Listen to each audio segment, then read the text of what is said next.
नमस्कार दोस्तों, आज हम बात करेंगे भारत और फ्रांस के बीच एक महत्वपूर्ण रणनीतिक साझेदारी के बारे में, जो रक्षा क्षेत्र में एक नया मोड़ लेने वाली है। जी हां, भारत सरकार 26 राफेल मरीन लड़ाकू विमान और 3 अतिरिक्त स्कॉर्पियन पनडुब्बियों की खरीद के लिए 2 बड़े सौदे करने जा रही है। इस वीडियो में हम जानेंगे इन सौदों की कुल कीमत और भारत के लिए इनका क्या महत्व है, राफेल मरीन लड़ाकू विमानों की खासियत और भारतीय नौसेना में इनका क्या रोल होगा, स्कॉर्पियन पनडुब्बियों की तकनीकी विशेषताएं और ये भारत की समुद्री सुरक्षा को कैसे मजबूत करेंगी। दोनों देशों के बीच रक्षा सहयोग को बढ़ावा देने के लिए अन्य संभावित पहलों के बारे में। तो अगर आप भारत और फ्रांस के बीच इस महत्वपूर्ण रक्षा सौदे के बारे में पूरी जानकारी चाहते हैं, तो इस वीडियो को पूरा देखें।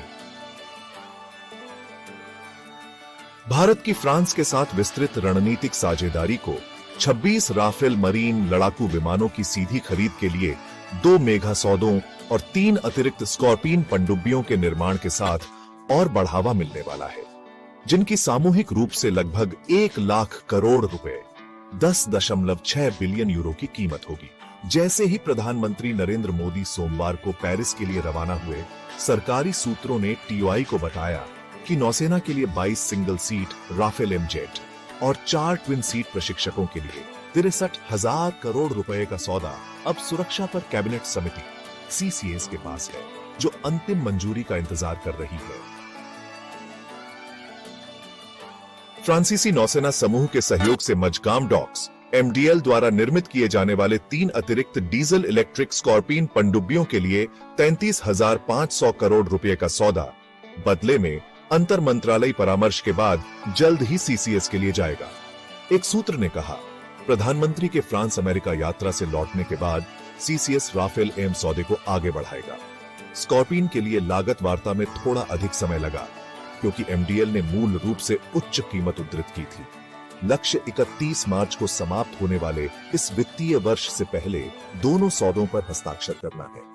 दोनों देश फ्रांसीसी प्रमुख सफ्रान के बीच संभावित सहयोग पर भी चर्चा कर रहे हैं, जो पहले से ही भारत में हेलीकॉप्टर इंजन बनाती है, और डीआरडीओ भारतीय 5वीं पीढ़ी के स्टील्थ फाइटर परियोजना एमसीए उन्नत मध्यम लड़ाकू विमान के लिए 110 किलोन्यूटन जेट इंजन के सह विकास के लिए, लेकिन वह भविष्य में है।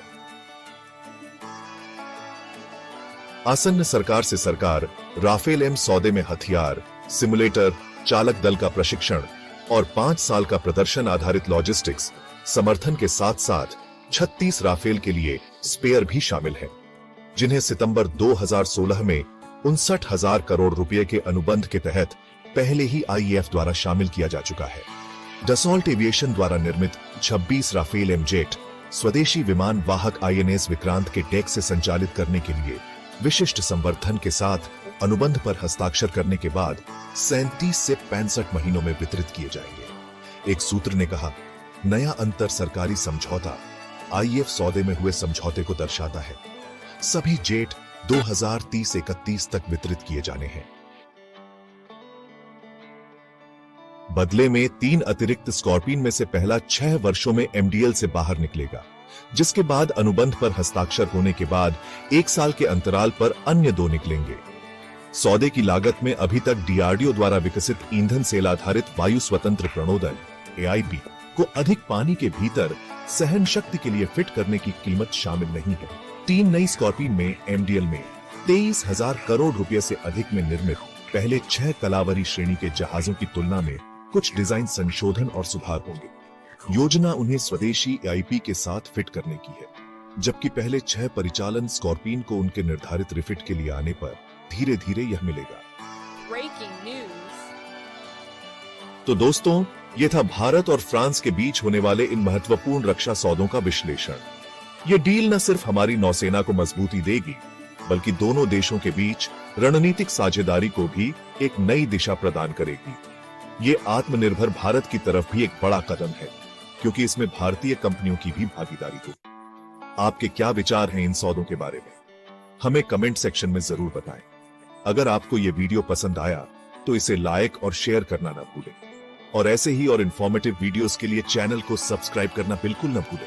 मिलते हैं अगले वीडियो में, तब तक के लिए जय हिंद।